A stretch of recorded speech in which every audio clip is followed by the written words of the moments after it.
زندہ ہو گئی ہے اور روز میرے کان میں آواز آتی ہے ابا ابا مٹی ڈال رہے ہو، ابا ابا میری آنکھ میں مٹی پڑ رہی ہے، ابا میرے منہ میں مٹی پڑ رہی ہے، ہم کو باہر نکال لو۔ یا رسول اللہ جب سے ہم ایمان لائے ہیں میرا گناہ ہم سے بات چیت کرنے لگا۔ آپ سوچ سکتے ہیں کہ ہم کیسے رسول کی امت ہیں، ہم اللہ کے کیسے رسول کی امت ہیں۔ حضور صلی اللہ علیہ وسلم نے بیٹی کو کہاں سے کہاں پہنچا دیا۔ حضور اپنی بیٹی کو دیکھ کر کھڑے ہو جاتے، حضور اپنی بیٹی کی پیشانی کا بوسہ لیتے، سیدہ فاطمہ زہرا۔ حضور اپنی بیٹی کو کہتے ہیں کہ یہ بیٹی وہ ہے کہ جس نے اس کو غضب دلایا اس نے مجھ کو غضب دلایا۔ اللہ اکبر۔ کل بیٹی کو زندہ دفن کیا جاتا تھا، آج بیٹی کی طرف اشارہ کر کے نبی کہہ رہا ہے جس نے اس کو تکلیف دی اس نے مجھ کو تکلیف دی۔ انقلاب آ گیا، ایک تبدیلی آ گئی، ایک فرق آ گیا، ہے نا؟ ایسا فرق کہ جس کی وجہ سے آج اسلامی معاشرے میں یہ بات کہی جاتی ہے کہ بیٹی کا باپ ہونا حضور کی ایسی سنت ہے کہ جس سنت پر عمل کرنا سب کے بس کی بات نہیں ہے۔ اللہ جس کو بیٹی کا باپ بناوے گا وہی بیٹی کا باپ بناوے گا۔ قرآن نے اس کو شرف کے طور پر بیان کیا، مَا كَانَ مُحَمَّدٌ أَبَا أَحَدٍ مِّن رِّجَالِكُمْ۔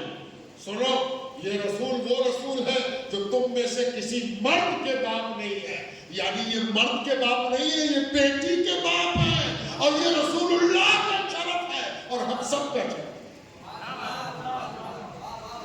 بزرگوں، دوستوں اور عزیزوں، حضور پاک علیہ السلام جب اس دنیا سے رخصت فرما رہے ہیں، حجۃ الوداع میں بھی اور اپنے بستر علالت پر آپ نے جس کے بارے میں بار بار کہا کہ عورتوں کے بارے میں تجھے اللہ سے ڈراتا ہوں، عورتوں کے بارے میں تمہیں اللہ کا واسطہ دیتا، خبردار عورتوں کے ساتھ ظلم و بربریت نہ کرنا۔ یہ کس کا جملہ؟ محمد رسول اللہ صلی اللہ علیہ وآلہ وسلم کا جملہ ہے۔ اب اس سے آگے بڑھتے ہوئے میں ایک بات اور آپ سے عرض کر دینا چاہتا ہوں، وقت بھی میرا پورا ہوا چاہتا ہے، کسی ایک گوشے کی طرف ٹھہرتے ہوئے آگے بڑھتے ہوئے میں دوسرے گوشے کی طرف بھی جانے میں تھوڑی قباحت ہے، وقت کی تنگی ہے، لیکن پھر بھی دنیا میں ایک چیز کہی جاتی ہے کہ عشق میں اور جنگ میں سب جائے، ہے نا؟ تو عشق تو الگ چیز ہے، عشق میں کسی کا برا نہیں ہوگا، وہ اپنا برا کر لے گا، وہ دوسرے کا برا نہیں کرے گا، لیکن جنگ ہمیشہ دوسرے کے برے کے لیے لڑی جاتی ہے۔ جنگ کے مطلب یہ ہوتا ہے کہ کس نے کس کا کتنا بگاڑا، اسی کا نام جنگ ہے نا؟ دیکھا نہیں آپ ابھی غزہ میں کیا کیا ان لوگوں نے؟ سینہ تان کے چلتے ہیں، اتنے لوگوں کو مار دیا، اتنے بچوں کو یتیم کر دیا، اتنی عورتوں کو بیوہ کر دیا، اتنی آبادی کو بے گھر کر دیا، اور کرنے کا ارادہ، یہ جنگ ہے۔ یہ کون جنگ ہے؟ جب ہیومن رائٹس کا جھنڈا بہت بڑا ہے نا، انسانی حقوق، مانوادھیکار آیوگ، اللہ کی پناہ۔ تو جب اتنے مانوادھیکار ہیں تب تو یہ حال ہے، اور جب کوئی مانوادھیکار نہ ہوگا تو کیا عالم ہوگا، ہے نا؟ مجھے حضور یاد آتے ہیں کہ حضور پاک علیہ السلام کو ایک لشکر کو روانہ کرنا تھا۔ یہ کب کا واقعہ ہے؟ جب 10 ہجری ہو گئی مدینے میں، حضور کی علالت کا زمانہ ہے، حضور علیل ہیں، اتنے علیل ہیں کہ اٹھ کے چلنا مشکل ہے۔ پوچھا جاتا ہے یا رسول اللہ جس لشکر کو روانہ کرنا تھا اسے روک دیا جائے یا روانہ کرنا چاہے؟ حضور کہتے ہیں نہیں، وہ جہاں جا رہا ہے جائے، میں آتا ہوں، مجھے لے چل۔ حضور صلی اللہ علیہ وسلم کو لایا گیا، حضور پاک علیہ السلام باہر تشریف لائے، لشکر کے سپہ سالار کے قریب پہنچے، اور ان سے کہا کہ تم کو سب بات بتائی جا چکی ہے، تم روانہ ہو، چلو بسم اللہ الرحمن الرحیم، روانہ ہو۔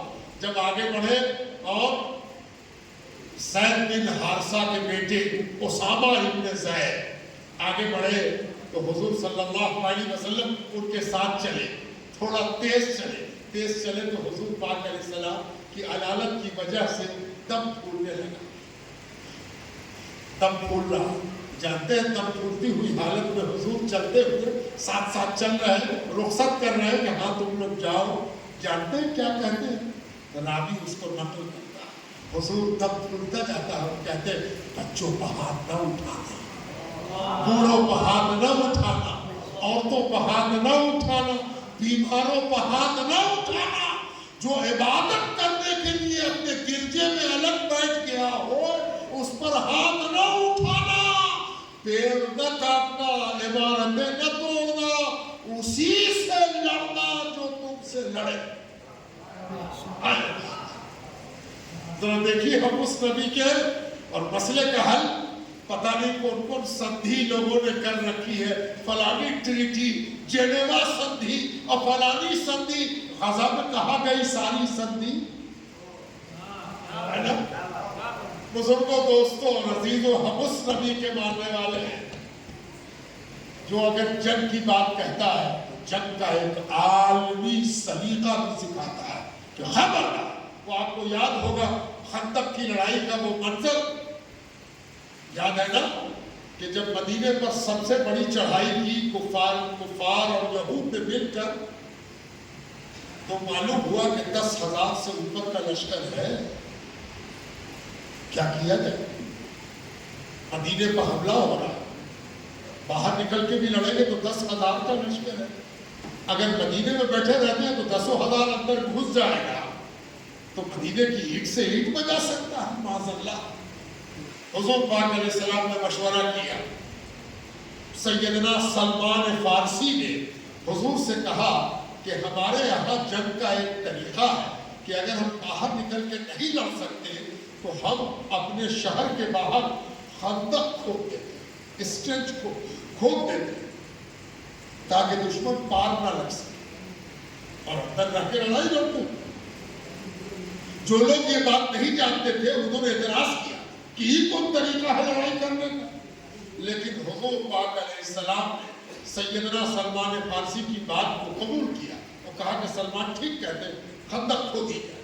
میں تفصیل میں نہیں جاؤں، خندق کھودی گئی، اتنی خندق اتنی بڑی تھی کہ کوئی اس پار سے اس پار نہ آ سکے۔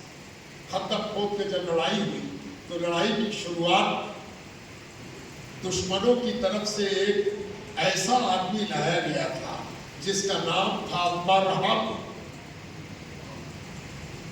ہے نا، عجیب و غریب پہلوان کہا جاتا تھا۔ وہ اکیلے 100 آدمی کو بھاری ہے، 100 آدمی اس کے مقابلے پر آ جائے اکیلے سنبھال لے گا، وہ کسی سے ڈرتا ہوتا نہیں ہے اور کوئی اس کے سامنے کھڑے ہونے کی ہمت نہیں کرے گا، لڑائی تو دور کی بات۔ حضور پاک علیہ السلام نے اس کے دعوے پر کھڑا ہو گیا خندق کے کنارے اور پکارنے لگا، کون ہے اپنی ماں کا بیٹا جو ہم سے آ کے لڑے؟ ذرا دیکھے مائی کا نام کوئی ہے جو ہم سے لڑے؟ بار بار چیلنج کر رہا ہے۔ حضور صلی اللہ علیہ وسلم نے چاروں طرف اپنے ماننے والوں پر ایک نظر ڈالی اور اشارہ کیا، علی علی علی ادھر آؤ، علی ادھر آؤ، تم کو جانا ہے اس کے مقابلے۔ میں تفصیل میں نہیں جاؤں گا اور آپ کو سب معلوم بھی ہے کہ حضرت علی سے مقابلہ ہوا اور مولا علی نے اکیلے اس کو مار کے گرایا۔ اب وہ گرا تو لوٹ کے چلا گیا خندق کے اندر گر گیا۔ اب جب خندق کے اندر گر گیا تو بہت دیر تک مکے والوں کو یقین نہیں آیا، دشمنان اسلام کو یقین نہیں آیا، یہودیوں کو یقین نہیں آیا۔ کبھی چوٹی کاٹ کے دیکھا، کبھی آنکھ مل کے دیکھا کہ سچ مچ مر گیا۔ جب مر گیا بہت دیر تک اسے آواز ہی نہیں نکلی۔ اس کے بعد سوچا کہ بڑی بے عزتی ہوگی اگر اس کو چھوڑ دیں، تو ہوا کہ بات کی جائے کہ کم سے کم لاش دے دو۔ تو آفر آیا، جتنا سونا مانگو گے دیں گے، جتنا چاندی مانگو گے دیں گے، یہ لاش میرے حوالے ہے. حضور کا جملہ دنیا کو سننا چاہیے. حضور پاک علیہ السلام نے ارشاد فرمایا میں لاشوں کا بیپاری نہیں ہوں. میں لاشوں کی تجارت نہیں کرتا. یہ تمہارا سپاہی ہے, تم آؤ آ کے اس لاش کو لے, اس کی کوئی قیمت تم سے وصول نہیں کی جائے گی.